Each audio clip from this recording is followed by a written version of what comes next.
Welcome everyone, Asa here.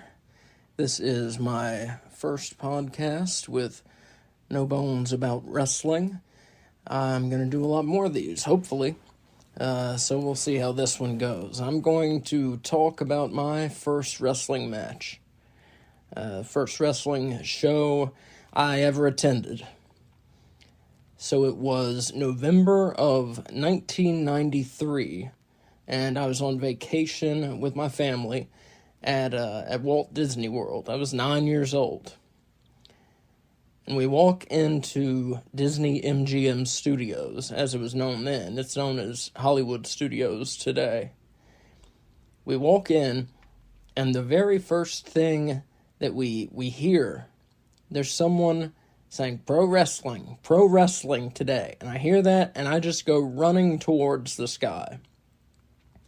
And he has these flyers, and the flyers are for WCW, which is actually how I got into wrestling. And in 1993, I was way more into WCW than WWF, mostly because Cactus Jack was in WCW. But so I go running towards this guy.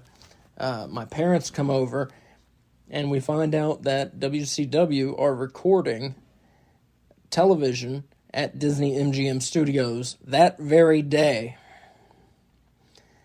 My dad is not so sure about it. My mom would pretty much do anything I wanted when I was 9 years old. And I wanted to go see the pro wrestling matches. So we ended up, that's what we were doing. So WCW back then would film months of television at Disney MGM Studios. Months of it. They would film angles, ahead of pay-per-views, as I said, months in advance. So we get there, and there are these people talking to the audience, and the WCW ring is there, the yellow and blue WCW logo on the mat, and just the way it looked on TV. Very exciting. And there are these people talking to us, and they're telling us how the show's going to go. And they're telling us that they will let us know who to cheer and who to boo. And they get us to rehearse cheering. They say, cheer, and everyone cheers. Hey. And then they tell us to boo, and everyone boos together. It's with some hisses thrown in there.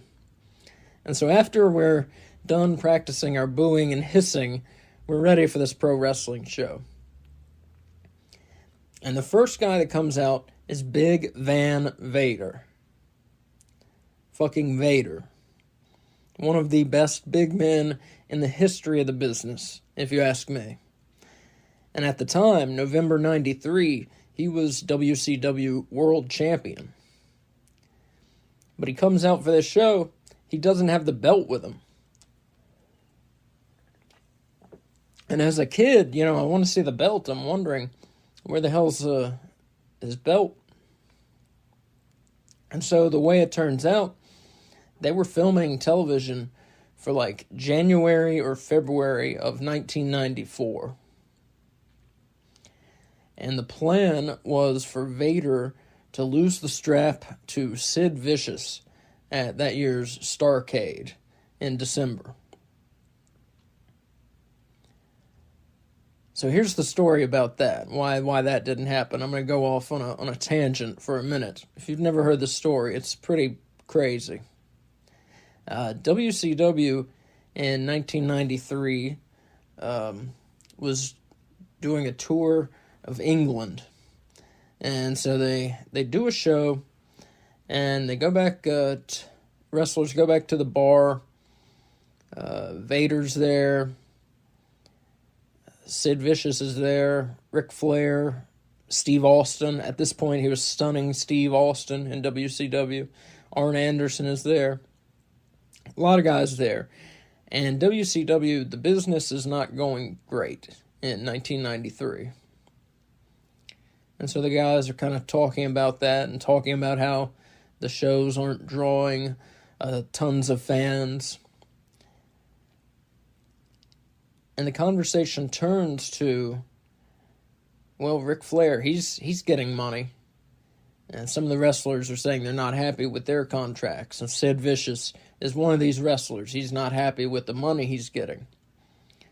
And he's saying, well, Ric Flair, he just returned within the year. He had just returned to WCW from WWF. And he got a big contract. And so Sid Vicious, he decides Ric Flair's the problem. Ric Flair and his big contract, that's the problem with the company. And according to Sid Vicious's manager, Colonel Robert Parker, Sid, who generally used steroids, was coming off of using steroids, and so he was apt to snap at any moment. And this is all alleged. I want to put that in there. This is all an alleged story.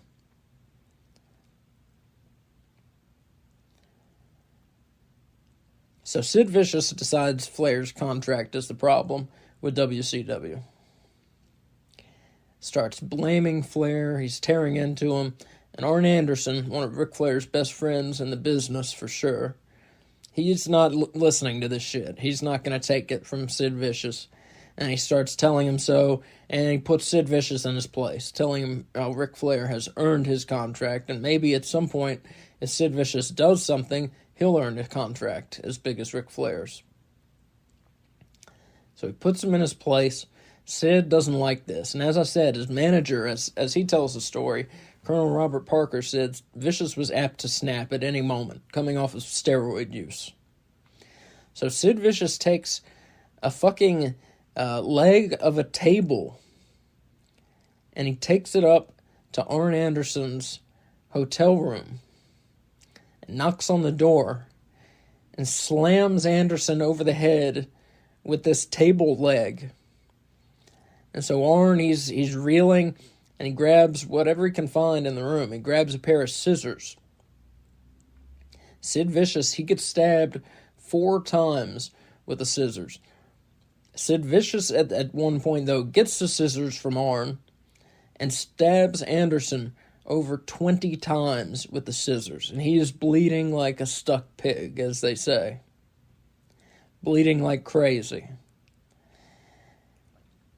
So Sid Vicious and Arn Anderson have to go to the hospital. The rest of the boys kind of go and keep them separated. They have to be separated in the hospital emergency room as they go to tend to these fucking puncture wounds from these scissors.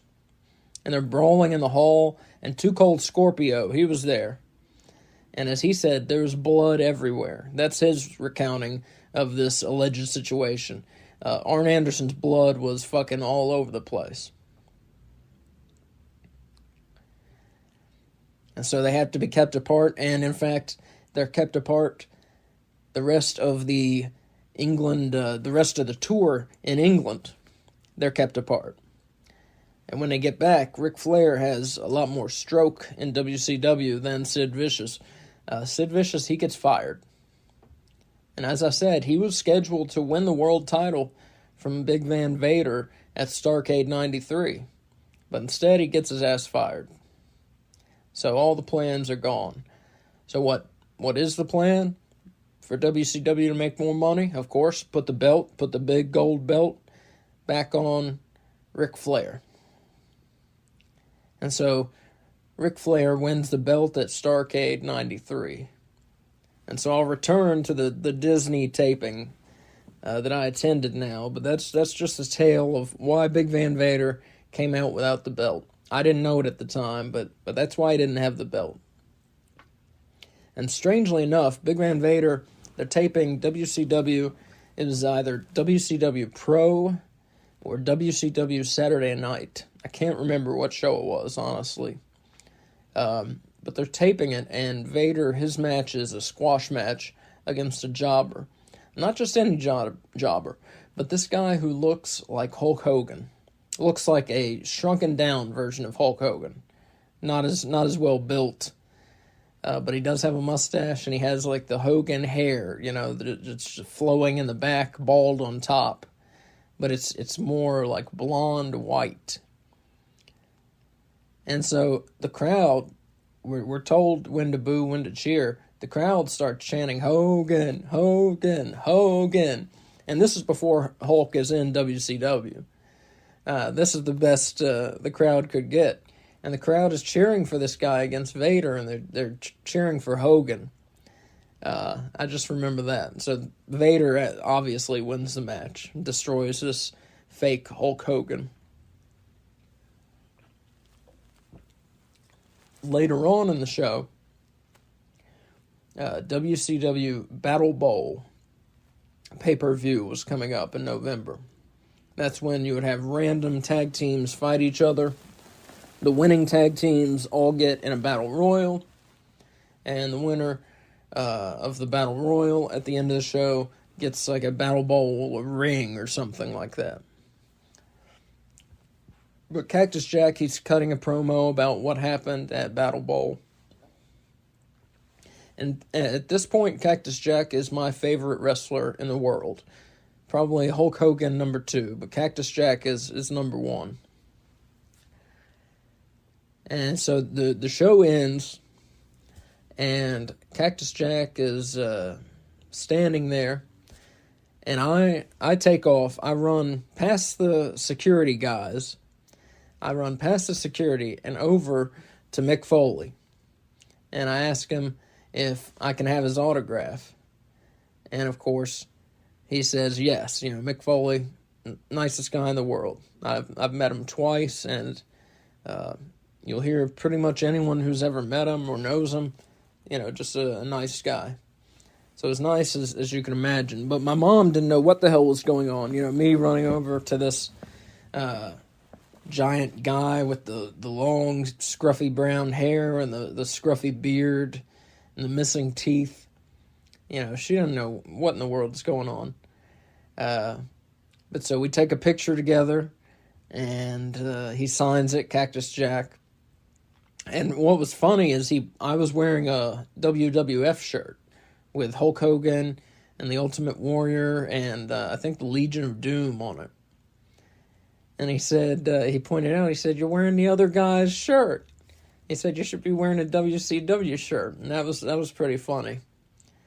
But yeah, that was a great memory, getting to meet Mick Foley, Cactus Jack, 1993 WCW. So that is the story about my first pro wrestling show. I'm going to do more of these podcasts. Going to do news for WWE, AEW, maybe some other stuff thrown in there as well, but those are the two companies I'm going to focus on, WWE and AEW, the two biggest here in the States. And going to talk about some news, going to talk about some rumors, going to talk about some matches. Why should you care? I don't know. I've been watching wrestling for a long time fan, just like a lot of you listening.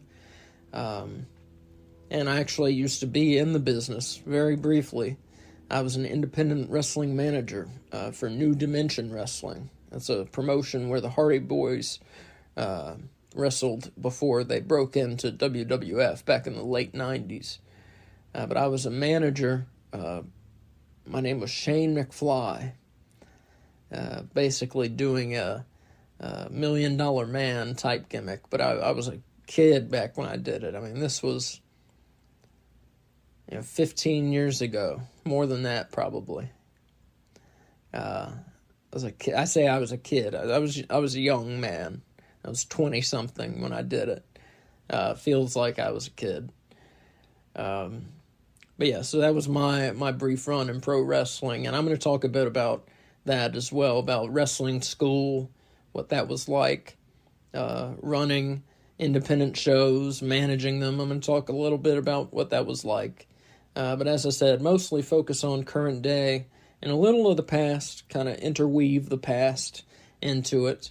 And so hopefully you will join me here on No Bones About Wrestling. Thank you very much for listening. And as my best friend Mick Foley would say, have a nice day.